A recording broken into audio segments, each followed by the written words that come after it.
രണ്ട് ബഹുമാനപ്പെട്ട ഉമ്മുന ബീവി ഹാജർ റളിയല്ലാഹു അൻഹു, മൂന്ന് ദബീഹുല്ലാഹി ഇസ്മാഈൽ അലൈഹിസ്സലാത്തു വസ്സലാം, നാല് കഅബാലയം ആദ്യമായി മനുഷ്യരിൽ നിന്ന് നിർമ്മിച്ച മഹാനായ നമ്മുടെ വല്ലിപ്പ അബൂനാ അബുൽ ബശർ ആദം അലൈഹിസ്സലാം, പിന്നെയോ നമ്മുടെ കണ്ണിലുണ്ണിയായ കരളിന്റെ കഷ്ണമായ അഷ്റഫുൽ ഖൽഖ് മുഹമ്മദ് മുസ്തഫ സല്ലല്ലാഹു അലൈഹി വസല്ലം, അവരോടുകൂടെ ഇപ്പൊ നമ്മളെ റൂഹിന്റെ പിതാവിനെ ഞാൻ പറഞ്ഞു.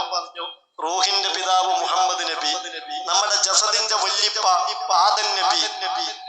ഇത് വലിയ കുടുംബാണ്.